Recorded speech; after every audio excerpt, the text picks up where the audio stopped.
Okay, so I've been trying to get Shani Lenore-Jenkins, Vice President for Enrollment at Maryville University, on the podcast for a while. And in true fashion, she did not disappoint. Shani's been so instrumental in my life and career. She and I started work at Maryville University on the same day. She was well into her higher ed career at the time, and it was my first role on a college campus. Her guidance, mentorship, and friendship has really meant the world to me over these years, and she truly sparked the passion to grow within the higher ed industry in my own career. One thing about Shani is she's going to be 3 steps ahead of anyone else when it comes to innovation, technology, and its application in the industry. How so? Well, let's get started. So I worked with you in my first job in higher education, like on the college and university side. And back at that time, it was a lot of road running, a lot of, travel planning. You also were the first and really only, manager that I had that really worked in like territory management and gave a lot of autonomy to admission counselors to kind of design their own plan and figure out how they were going to work their specific territory based on the kind of students that were in that territory, this type of guidance counselors, the high schools, because they're all a little bit different and they operate different in terms of how colleges or how students, look for colleges, depending on where they live and things like that. But recently there was an article in Inside Higher Ed. It was kind of an opinion piece in terms of, is it time to get admissions counselors off the road? And for me, being the former road runner, I'm like, oh my God, no. Why would you do that? Like, how much, there's so many connections that you make, and that personal human touch, especially being a regional recruiter, right? Mm-hmm. So much of that in California was really getting to know the students and families and building that trust from a personal perspective. Of course, this was pre-AI, pre-chat GPT. This was, I might have even still had a BlackBerry. I don't know. It was a long time ago. But, my gut reaction to the thoughts of like taking counselors off the road was pretty strong. And there's this part in this article where it's like high school visits are hit or miss. College fairs can be busy, but, basically what's the ROI there? What are your counselors saying about what they're seeing on the road right now, post-pandemic? Yeah, so it's interesting.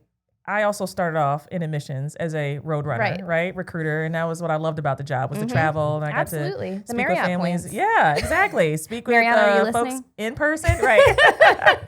And it was interesting. Even pre-pandemic, we all know in our profession that college fairs and high school visits are not the most effective recruiting tool. It's more brand awareness, and it's either brand awareness or if you're in your local market, it's like if you're not there, then you're noticed that you're not there, right? Right. So even pre-pandemic, I started to think about these things, and then the pandemic hit, and nobody could travel, and we weren't at college fairs, and we weren't able to do that, but people were still able to recruit students. Now we did see a dip and a decline, and even students just going to college, and a lot of us saw a decline in our enrollments. I don't know that it was all attributable to the fact that we couldn't talk to them in person, but yeah, that was a piece of it. So coming out of it, we start to rethink, okay, we know they're not the most effective tool, but it's one of those things you just cannot not do it, right? Mm-hmm. So what I think when I read this article too was it's one of those things where you have to be more strategic now. So it used to be the philosophy we hit everywhere possible to find as many students as we can. And now with automation or even AI, there are now obviously different ways that you can engage students, right? So if we go back to when I started, now I'm not gonna talk about when I started because that was pre-cell phone and pre-text and all that good stuff. I just dated myself. But the students nowadays, even pre-pandemic, but even mostly post-pandemic, where they engage is not necessarily in person. It is in a digital space, right?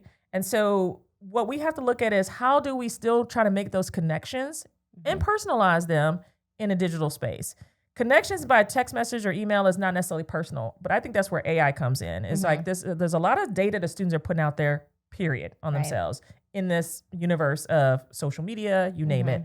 How does AI in a positive way use that data to develop, I wouldn't call them profiles, but basically sort of profiles on students and their interests so that universities can use that to personalize that communication. Right. And so do I think that college fairs are going to go away completely?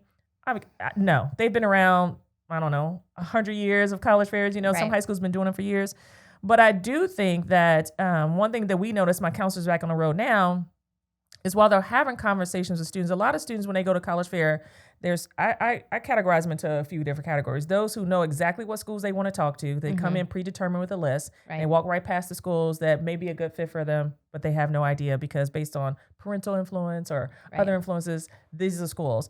And then there's your lost soul at the college fair. There's a student that just kind of wanders around. Yes. They know they're supposed to be there, but they have no idea what they're interested in or where they want to go. And they feel afraid sometimes to come up to your table and talk to you, right? And then sometimes there is kind of a third category of in between, like they have a list of schools, but they're willing to explore other options. Right. So at the end of the day, when people think they're the most effective, you have 2 minutes to talk to them at a college fair table, 3 minutes to give your 5 bullet points of why you think your school is distinguishable from every other school. But I want to ask people questions when they walk out the college fair, whether it's the high school gym or whatever, how much of that they retained when they walk out, right? I see it still to this day. Don't you love it when you leave the college fair after you worked it, all the brochures that are like in the parking lot on the ground, all of your materials stuffed into the recycle bin, right? And so that starts to make you think like, okay, we were out here, but how much did they retain? How much is any of this important to them? Because when they leave that space, what device do they get right back on immediately once they get in the car? Right. Their phones. And so I don't think college fairs will go away, but I do think it's time to start to be more strategic about travel, which the pandemic forced us to be strategic about that. Even in corporate America, I think, they pulled back a lot of travel on business trips and conferences and stuff like that. So I do think there's a huge piece of us that missed the human contact, and that will never go away. But I do also think there's a more efficient way to be able to connect with students in a space that they are already in versus trying to force a connection with students in a more physical way. Honestly, at this day, I think the college fairs are for parents more so than they are for students. Because I'm a parent and I still want to talk to somebody about my child's education, right? I still want to have a conversation. I'm not sure I'm comfortable talking to an AI tool about my child's education. So I do think there's a reason and a purpose for them. I think it's just shifted. Yeah. And I think we have to think about if it's really for the parents and not for the students, yes, we'll still do them. But we can't walk away from a college fair or plan to go to a college fair thinking that is going to be one of the best tools that we have in our toolkit to be able to engage a prospective student. Right. How do you think about high school visits? Yeah. So high school visits, I have a bunch of high school guidance counselors or college counselor friends, and I feel their pain. There are a lot of things happening at school on a daily basis, and to shuffle in the day-to-day academic and personal issues that you have to deal with when you're working with students, and then manage and balance college reps coming to visit. I know from the college side, our reps tend to complain about the high school visits, right? Sure. Because we've gone from presentations to, we're going to set you up in the cafeteria and hope that some teenager is going to take 5 minutes out of their lunch, their 20-minute lunch, to come talk to this college rep. So sometimes college reps come back and they're like, these were not good. I didn't really get to talk to anybody. High school visits to me, I don't really, if anything goes away, I think high school visits honestly could just completely disappear and have the high school community, faculty, the teachers, and the counselors focus on their high school experience. Right. And we were just talking about this, but using AI, high school counselors using AI to sort of help a student in their college search in a digital space. Because even when you do get to talk to a student at a high school visit, you probably remember these days, Jessica, unless it's a one-on-one, like let's say you're in a room and they just sent 10 students to talk to you. I'm going to go back to, are they paying attention to what you're talking about? One, if they're not interested in Maryville, or are they just trying to get out of class? Right. So there's a lot of different things happening in school throughout the day. So I can't say as a manager that I would immediately tell my counselors we're not doing high school visits, because again, you're kind of doomed if you don't. I know. But I also talk to my staff about understand the purpose of them now is just brand awareness. So don't get disappointed if you show up and there's not a student that you're talking to. Just know that if you have students who are interested, we can use different tools to engage those students. It's not going to be in that physical space in the high school visit. So I can see those going away quicker than college fairs, to be honest, because I think at the end of the day, consumers drive what we do. So as long as there's a demand from the district or demand from the superintendent or demand from the parents, we will be there. And of course, we'd be happy to be there to be able to talk to families about the college search process in our institutions.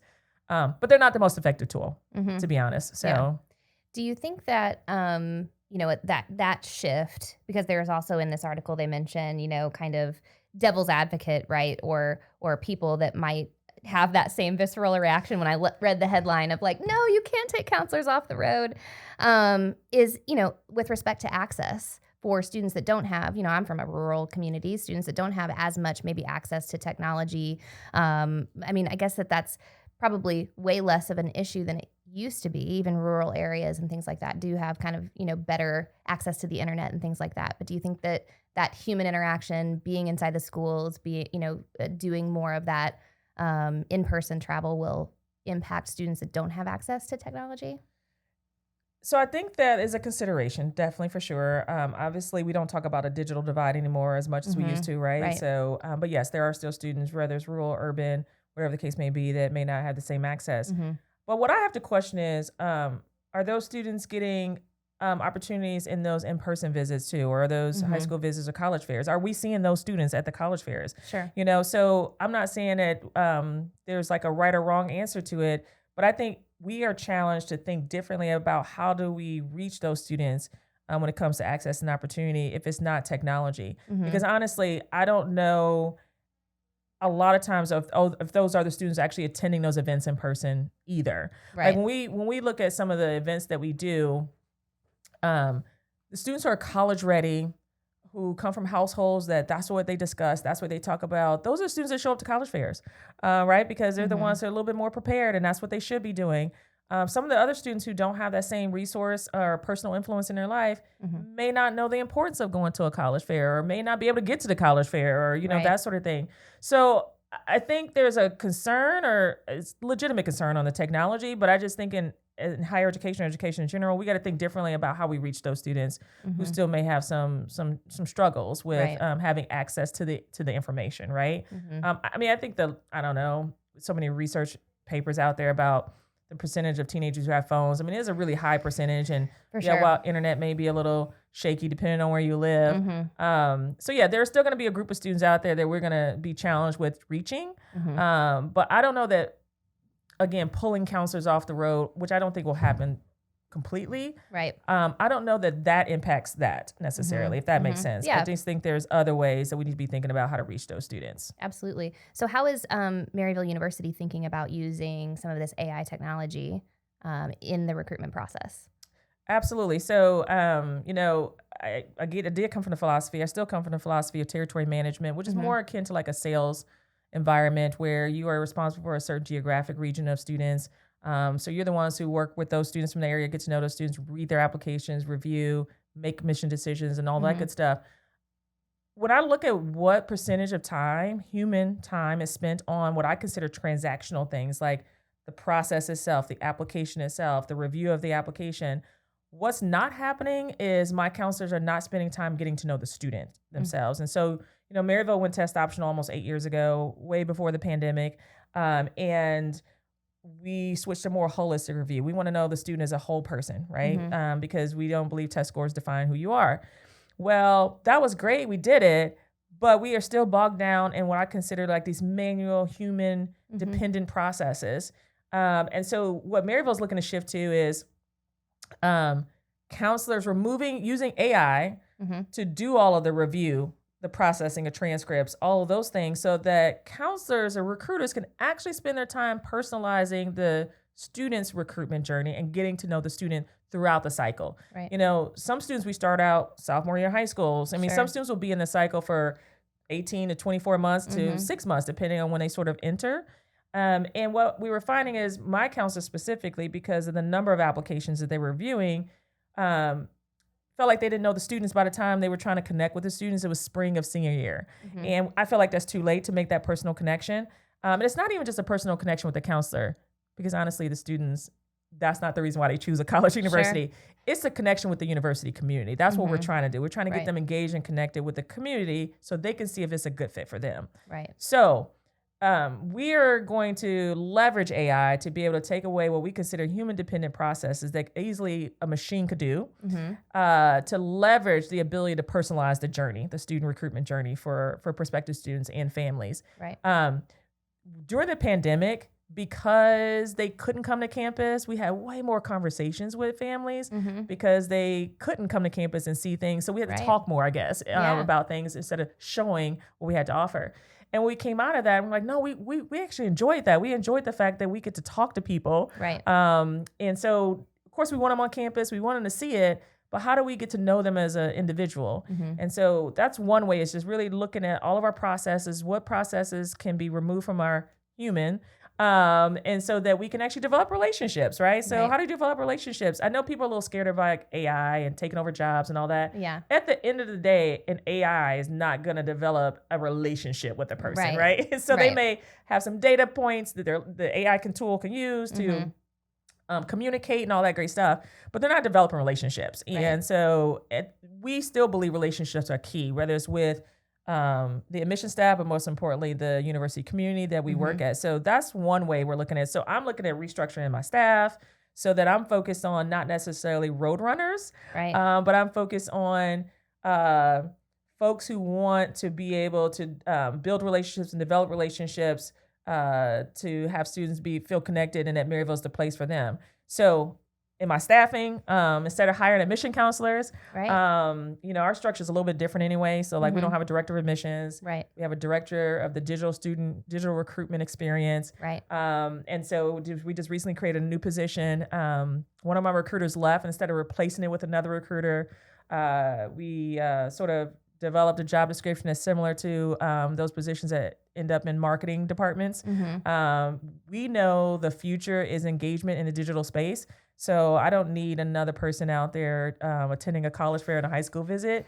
I need some folks in our area that can focus on that engagement in that space. And so those are some of the things that Maryville is doing to sort of leverage the new technology. And so we think it's a great thing. I know there's a lot of controversy, but I think there's some positive uses that can come out of this. It is. I mean, I just feel like we're on this cusp of this big shift of kind of how college admissions, the cycle, the search process on the student side, the college process on their operational side. There's just this big shift happening, and it feels like it's for the better because it is one of those things of like maybe the college fairs and the high school visits, we're doing it because we've always done it, but not because it's really what the students want, right? Like the students do want more engagement, more content. They consume content more than they're going to hit 10 college fairs, and they would much rather sit on their phone and, check out 3 or 5 schools on TikTok than talk to 5 admission counselors, right? Exactly. And this is something I think that we sort of knew before the pandemic, but really sort of found out more information about, especially this generation. They want to build a community before they get to campus. So, when I went to college, my whole thing about going to college, especially going away, was that I got to meet new people. Like I was not afraid. I was like, I'm going to go to school and not know anybody, but that's cool because I'm going to meet people. Right. It's a little different now. Students, especially during the pandemic, there's an anxiety of like, I don't know anybody when I get there. Oh my God, what does that mean? Like, how do I make friends? How do I do all that? So tools like Zemi is an app that we partner with. And what we saw was the engagement that happens between them, the prospective students, so amongst their peers, and engagement that they can actually talk to current Maryville students. That for students was what sold them on Maryville. Right. It wasn't all the marketing materials. It wasn't the websites. It wasn't all that. It was like connections. And so you're absolutely right. They rather, for them, get to know each other because they're going through the same process, and be able to make friends that they know are going to college, going to the same school or have the same interests, then spend 5 minutes at a college fair table talking to a college rep. I'm not saying that, again, because I don't want to walk away from this and it was like all my college reps out there are like, did she just say I don't have a job? No, but one of the things that a term that I've been using recently, especially with the introduction of AI, and not introduction, but sort of this, there's more conversations happening around AI, even at Maryville and our senior leadership, is automate so you can relate. So if you think about automation, right? automation takes away some of those things that you don't need to focus on. So now I Right. can really focus on the personal side of it. Yeah. And so even in the Zemi app, like somebody's got to spend time in that app, Sure. you know, managing it and making sure our social influencers are doing, Mm-hmm. well, you can't do that if you're spending a whole lot of time behind a computer, Right. doing transactional sort of things. And so, but yeah, I don't think the students demand the college fairs, right? Mm-hmm. We know they don't, because Yeah. they don't like to talk in person. Right. But their They- parents do. You're but right. right. I They mean, do. The families, they want to do it together in a way. They do. Yeah. I will tell you this: if you are ever bored, and you are sort of a people observer, so like Right. I minored in psychology, or I'm a people watcher. Mm-hmm. Come to a college fair, Right. and you will see when parents and students show up to a college fair together. You will see the dynamic I'm talking about. Mm-hmm. Last year, there's a college fair Maryville has on our campus every year in the spring, and we didn't have it for the couple years of COVID, and Right. we brought it back last year. And I was standing at the front entrance as students and parents were walking in. And you could tell there was students who were dragged there by their parents, like it was on a Sunday. And when they came in, now the college fairs, you can pre-register. Right. And then that way you pre-register for the fair, sends you a QR code, and then you can go to college rep's table. Instead of filling out a card, that rep just scans your code, your QR code, gets your data. So as students and parents are walking in, we're like, hey, welcome to the fair. Did you guys pre-register? No. It's like, oh, just scan this code or whatever. And, you don't have to fill out a card. 9 times out of 10, the student will hand their phone to their parent. Oh my goodness. Yeah. The parent would scan the code, fill out the form, hand it back to the student. And so the dynamic is the parents want to be there. They want to Yeah. have these conversations. And the Right. students are like, yeah, I'll come. But honestly, I'm not really kind of paying attention because the phone is where I'm going to seek out all of my information, right? So you're right. That's where the space they're in. That's the space we need to be in. And we can only be in that space if we really embrace the innovation and the technology and the AI that's happening in that space. Mm-hmm. And I think people think it can't be personalized, but it can be personalized. Even the use of data, I think, has come up as a controversy too. Maryville University is all about giving students their agency over their own data. So Right. it's like, yes, this is data you're providing, but we're not going to misuse it. We're going to use it to personalize your experience. So it's basically giving your data back to you in a different way than you thought of to make your experience way more personalized. Right. The lives we live every day is personalized, right? Like, I mean, I don't know what app I use that doesn't have all of my information, or how I can sort of decide whether I want to get notifications or not, or I can pick and choose the things I want to learn about. All of that is personalization. And over time, it learns all of us, right? Like it learns our habits. Amazon is one of them. And I have a hate-love relationship with Amazon. Right. The love part is like, it's great, it's convenient, it's fast. Yeah. The hate part is it suggests things that I never thought I wanted, and now I'm buying it, right? Right? So that's the hate love. But at the end of the day, I enjoy that relationship, even though it's like a push and pull. I think it's the same thing with students. They want to live their lives through this journey the same way they live their daily lives. Right. Why would they want it any different? Right. Who's mailing students brochures about buying the latest pair of Nike shoes? Right. Do you get a pamphlet in the mail about Nike shoes? Right. No, you don't. Yeah, we're not buying off of catalogs anymore. We're not, right. So, yeah. So I don't think we think about that because, schools are still doing view books, and schools are, you still have the print. But now I've decided, but our approach to print is like geared towards the parent. Right. There's still a population that's going to read these things. It's just not the student. And that's not a bad thing. It's just saying, hey, we got to make sure the information they consume is how they want to consume the information. Yeah. We can't force it upon them, right? Yeah. So those are the kind of things I think we all need to think about on a daily basis in this profession. Yeah, it's kind of like all of the components of a recruitment cycle still have a place, but rethinking the use and delivery of those things is where we're kind of at, Yes. in terms of, we were just talking about the travel piece, right? For next fall, like, the students are also picking it up off the table, passing it to mom. Mom's the one reading it. So the content in there needs to be a little more leaning toward what a mom is going to be asking and want to know, and stick it in her purse versus throw it in the recycle bin. Right. But I also love the idea of the road runner persona, right? Regardless of the where you are, right? Like what event you're at, or the high school visit versus the college fair. That Roadrunner is a brand ambassador, right? Like, and so reimagining sort of the admission counselor role as that brand ambassador, but within or using different channels. Yes. Not only, or really in some cases solely, like in the case of a regional recruiter, right? Like you're just on the road all the time. But are there other ways that you can use that brand ambassador, kind of role online, Yep. Using other tools? Have schools ever thought about their recruiters being social influencers? Think about this, right? Yes. Right. So when you think about like what you just said, I've been in this profession a long time, and recruiters, college admission counselors tend to lean towards brand new graduates who are super excited about their alma mater. They want to recruit for them. I mean, I started in admissions when I first graduated college, right? They are in this same generation of students we're trying to recruit, right? Right. So they probably would thoroughly enjoy a lot of their time spent in a space that they already are in, but now they can use for work as well. Right. So we were talking about something the other day in the office. We have social influencer students we tap and say, hey, do you mind posting in like the Zeme app and on social media?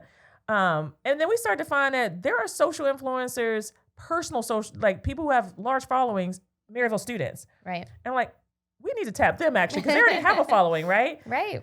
I would say, as far as staff is concerned, think about it in the same manner. Give them the tools. Say, your job is not just to go to college fairs and stand behind a table.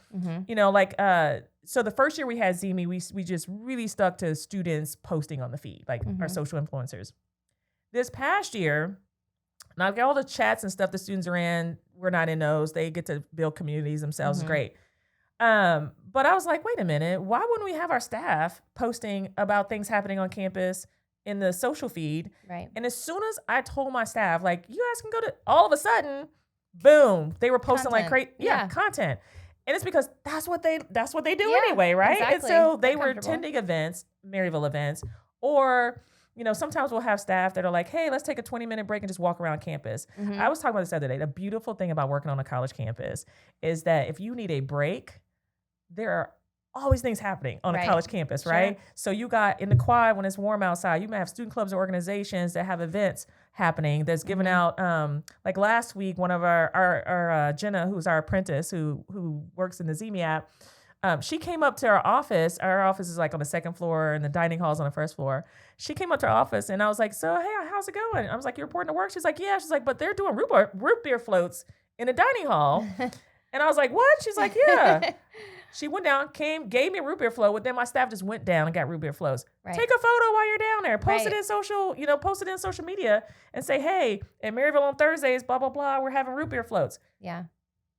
The energy and passion that our staff has when they are able to do the things they love to do and combine it with their work blows my mind. It's tremendous. And so I think when we start thinking about who we're hiring, what I used to look for in a admission counselor, I don't look for anymore. So, when I looked for an admission counselor before, it was the standard strong interpersonal skills, presentation skills, obviously the ability to travel, all those great things. And there are still skills that I'm looking for. Sure. But now when we go to post a position, or now when we're looking for people to hire, what are your social media skills? What are some of your digital sort of engagement skills? What are some of those tool sets that you've used personally that you can definitely translate into the workforce?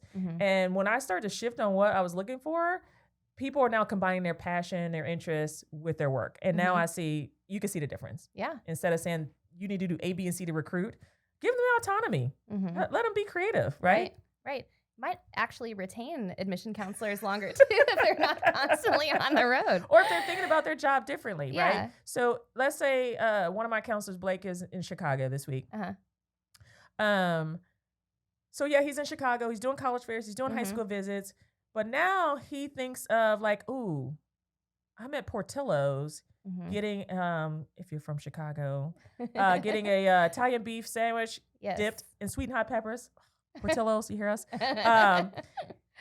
Take a picture of that because you're in Chicago. So the Chicago students recognize the brand. See That's Maryville a Chicago there. thing. He's there. So instead of just like, I'm here in Chicago, come see me. We're taking a picture of some of the favorite foods that Chicagoans eat, and now we're posting on social media. He loves that. He sent me a picture today from Portillo's that he was eating a sandwich. And I was like, those are the things we didn't think about before. But that is part of the building the relationships and building the connections with prospective students that I think sometimes a a lot of us don't think about because we're still ingrained in some of the traditional ways of recruitment. Right. But you're right. Those are the things that get my staff excited. So I'm like, go for it. Like Mm-hmm. whatever you want to post, you're professionals. I trust you. But it makes them think differently too about their recruitment responsibilities, right? We've moved away from telemarketing. Remember telemarketing? Oh yeah. And all the phone calls you made and all this Yes. great stuff. And now I'm telling them like, it's not about you contacting a student on the phone because they don't answer the phone, right? Right. I don't answer the phone.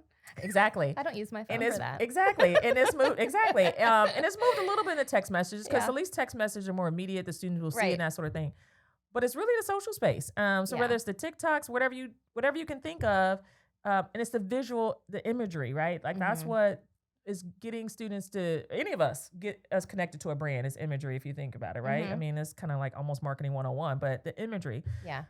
But he thought to do that while he was in Chicago because that's our mindset at Maryville. Right. Like it's not just hum and drum. You go to work, you do a college fair, you go back to the hotel, and you sit down You and you enter read your cards. Yeah, enter your cards. Exactly. Mhm. Data entry. No, he's like, oh yeah, I should take a photo of this and I should put this. So now he's got this energy about him, like I'm having fun working. Mhm. And Yeah. so that's what I'm like transitioning our Your like, staff sort of too. Yep. Yeah. Just a more like well-rounded, and also just to think too, because as an admissions counselor, if you are more just the kind of blinders on traveling, entering your cards, reading your apps, that kind of thing, it does lead to burnout because it can be very monotonous and kind of the same thing and long hours, weekends, the whole bit, which isn't probably going nowhere. But you're also allowing admission counselors to grow their skills in other areas, like with the content and the kind of the marketing mind. Yes. Right? Because we always have been sort of in that marketing role as an admissions counselor, but the whole content creation piece hasn't always been in the hands of the admission counselor. Correct. So, You're right. Which is new and different. And that's what I enjoy about our transition into that is giving them the autonomy to think differently and creatively about how they're recruiting Right. students, right? The other thing that I think that we have really that happened this past year, which has been interesting, because again, I know Maryville 17 years, as we even came back as a community, faculty, staff, we have been struggling to reconnect as even Sure. not just the students, but faculty and staff. Yeah. And so we started talking about how do we reconnect as a community, because I'm thinking if I can help our staff reconnect as a community, that's more they can talk about when they're actually talking to prospective students about the Maryville experience. Mm-hmm. So I don't know why we didn't think about this the whole time I've been in higher ed, but we start looking at athletic events. If a basketball game is happening on a Thursday afternoon at 2:30 or 3 o'clock, let your staff go to it. I mean, who has to be in a lockdown in the office 8 to 5, right? Right. And then post from it.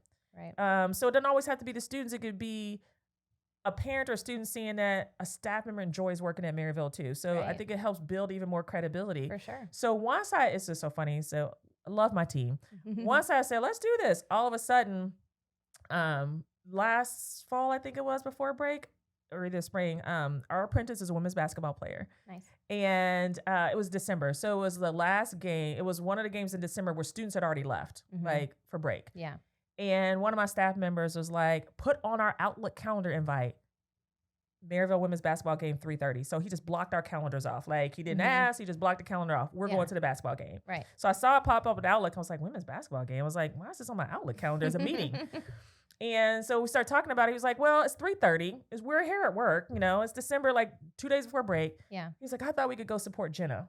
And I was like, that's a great idea. Yeah. And then we took it even further. We ended up getting a picture of her from when she was 12 years old. And we put it on these little painter sticks, her face.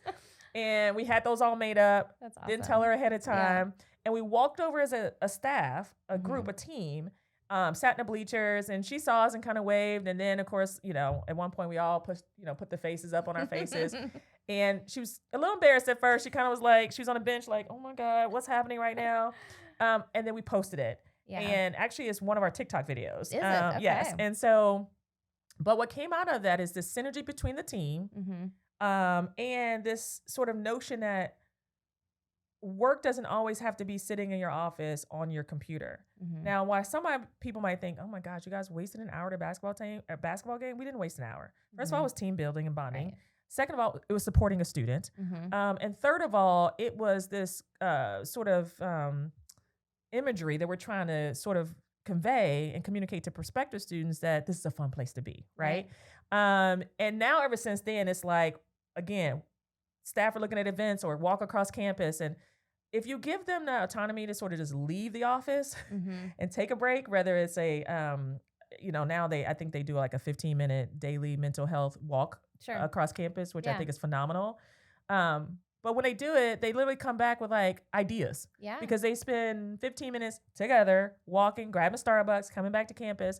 Again, that's the beauty of working on a college campus, right? So we can do these things. Yeah. But then we come back with ideas of like, okay, this is what the students are doing. Maybe this is something students would like to see, you know, type deal. So I've changed my whole outlook especially after the pandemic, on student engagement and what that looks like. Even sort of how I manage my team and my staff. And sometimes people are not willing to let go of the sort of control of like what a job looks like the 8 to 5 or whatever, which our jobs have never been 8 to 5 Monday through Friday in admissions, by the way. Right. But even what happens when you're in the office doesn't have to look like what it used to look like, right? And I can tell the difference. I can tell the difference in the synergy. I can tell the difference in the brainstorming. I can tell the difference in the ideas that people have. And I'm one of those people like, go for it. Let's see if it works. You know, if it's, especially these things don't cost us money. Right. So I think those are the things that we don't think about because we think about the traditional sort of tactics of recruitment. And so it's sort of refreshed me because I've been in this a long time and we can I know all of us who've been in higher ed or some form of higher ed can get burnt out too, even as you are at different levels of your career. And just when I thought I was burnt out during the pandemic, I come back and there's this renewed, like, let's do our jobs differently and have more fun doing it. And that's what now I'm like, yes, this is actually fun to go to work and work with this group of people, but also think about how we're connecting students to this fun or this this environment that we think will be a good fit for them. So yeah, that's great. We have talked about a lot of stuff. I know. I feel like I want to have you, like, we should just be co-hosts. We should just do this all the time. This was great. And thank you so much for being on the podcast and talking about everything from being on the road, not being on the road, AI, staff management. It's been a great conversation. Thanks for inviting me. Of course. Anytime. Come back. Lovely to have a reunion with you, Jessica, every single time. Thank you.